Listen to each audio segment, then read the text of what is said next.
the quiet of a movie theater, you can live the thrilling experiences of history as though you're a part of it. You can race with the other pioneers at breakneck speed in a rush for land and a new home in the wilderness. Make a wish, and you can...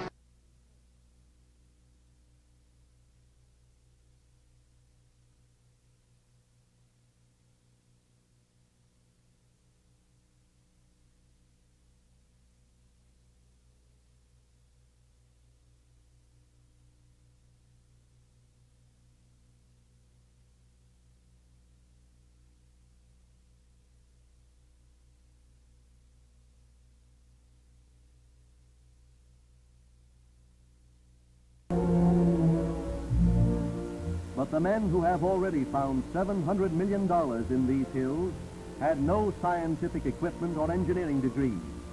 The lone prospector, without special knowledge or equipment, has made every important gold strike.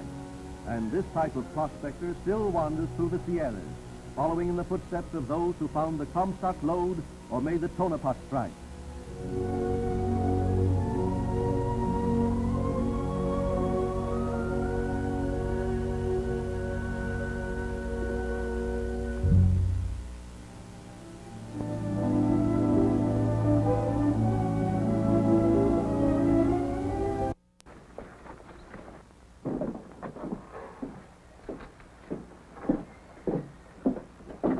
Goodbye, Ace. We had a swell time. See you soon.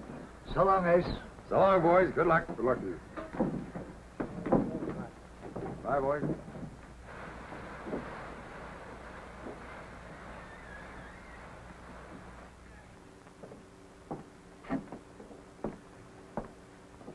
Yeah, I don't know how this is going to work out being partner with the gambler. Got to get pretty lonesome sitting around playing cards all the time. Yes, and it's going to be pretty tough without any whiskey, too. Lucky for you two, I am a gambler. We wouldn't have to take claim at all. Well, if there's gold there, we'll fight it. We've been hankering to gold mining for a long time. Mr. Rincon, I want to speak to you for a moment. Sure, Alan.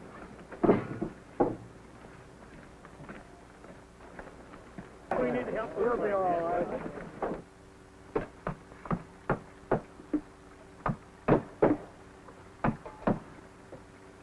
All right, Ace, here it come now.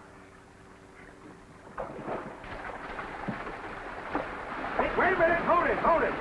Hold it. Hold it.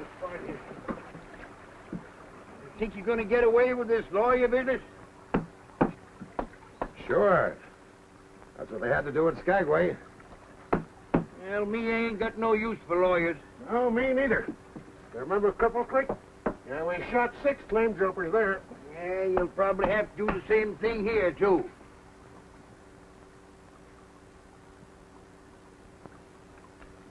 Oh, we got company. You there? Yeah. For the next few years, the Coast Guard and then the Navy took on the responsibility of preserving law and order in Alaska. Then, in 1896, the discovery of gold in the Yukon changed dramatically America's attitude toward the territory. From throughout the world, adventurers traveled to Alaska to strike it rich.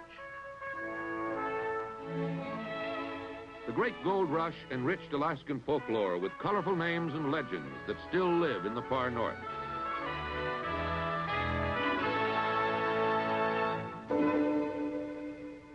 Not all who came to Alaska pitched their tents and set out in search of gold struck it rich. Heartbreak often was their lot. Of gold seekers poured into the mountain areas, and as new mineral discoveries were made, mining camps emerged and grew into towns. In these bustling mining towns, many kinds of products and services were required. Merchants came from the east to start general stores, banks, blacksmith shops, and newspapers. The chance of striking it rich drew many adventurous men and women to the new towns of the West. While these towns often became permanent settlements, sometimes they decayed into gold.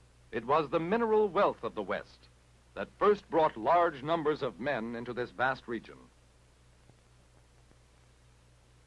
Offered the head of any family 160 acres of government land at a low price if he would settle the land and cultivate it for at least 5 years.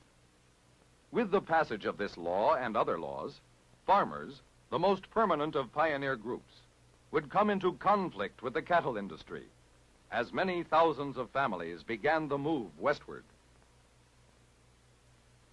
As great numbers of families traveled west to take over their new lands in the 1860s, the final and most significant phase of Western settlement had begun.